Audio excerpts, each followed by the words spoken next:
Hi and welcome to this top 5 tips video for Medieval Dynasty, which is recently released into early access by RenderCube and Toplitz Productions.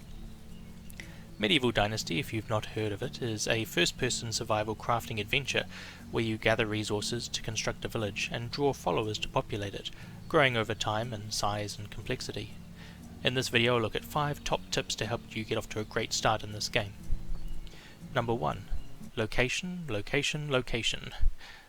While you might be keen to start the game and get straight to building outside the first village, you'll soon find that the lack of free terrain will hamper your progress. You do not get any real resources back from demolishing buildings, and you're limited initially to how many you can create, so it pays to pick a good starting location that will let you grow, even if this means a bit more running around in the short term. A location that I recommend for lots of flat buildable land is to go west of the intro village of Gostovia, past the 2 bridges, and check out the large flat area of land between the second bridge and the island.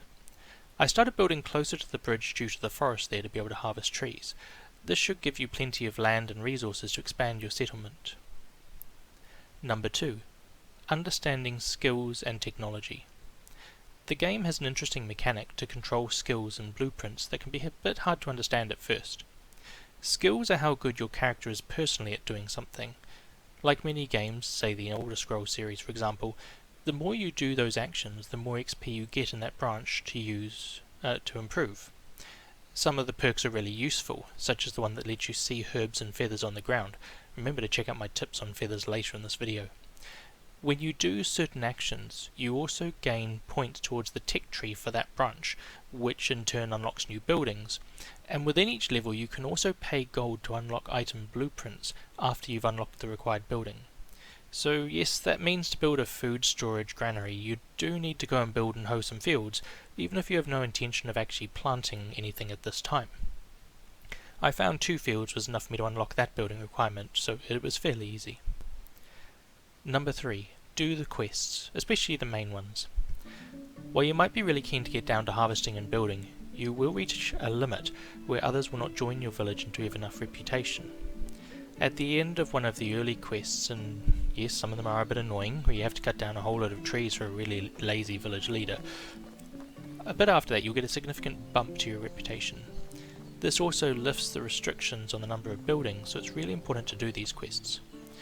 Just also be aware that for side quests that villager NPCs normally give out, you usually only have until the change of seasons to complete them, at which point they will be failed.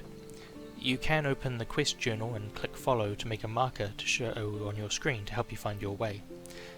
Doing the quest is also a good way to explore the map since it sends you to quite a lot of different places, and you'll come across other villages, and you'll need to find a wife at some point, as well as finding valuable resources on the way.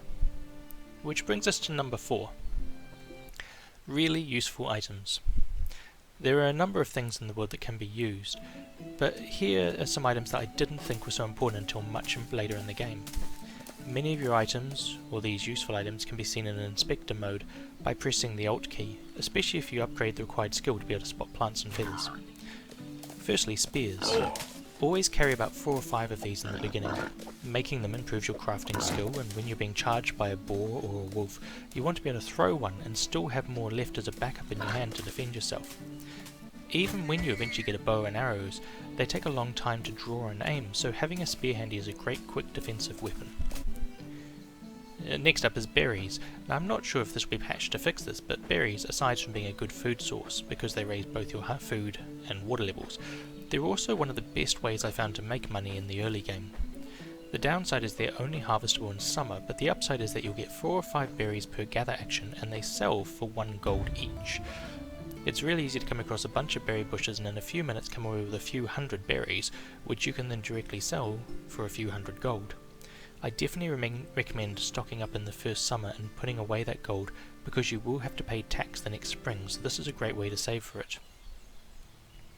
Now feathers. I didn't think that feathers would be all that important until I wanted to get some arrows. You have 2 choices. You can pay 10 gold per arrow to buy them from the hunter, or you can make a stack of 50 arrows yourself, which requires, you guessed it, 50 feathers. The good news is that feathers drop pretty much every time you cut down a tree. You did pick them all up, right? No? Oh dear. Well, there's my next tip. Right from the start, pick up feathers every time you cut down a tree. You'll thank me later on. Rabbit traps. This is another little item that really shows its value, particularly in the winter days when other food sources are rare. With all the trees you'll be cutting down, 10 sticks is pretty easy to get, and having a small but ongoing supply of meat in winter is really valuable.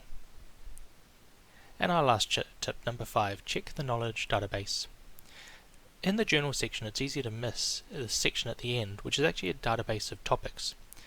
This is really useful for looking up information when you're trying to wrap your head around how something is made or found in the game. Make sure you check it out when you're feeling stuck. It can take a bit of digging to find what you're looking for, but it might just hold the information you're looking for. So that's my top 5 tips on getting started in Medieval Dynasty. I hope you found them useful. Do you have other tips or tricks you've discovered? Or perhaps you have a question about the game? Let us know in the comments below. Remember to like and subscribe for more gaming videos. Thanks for watching.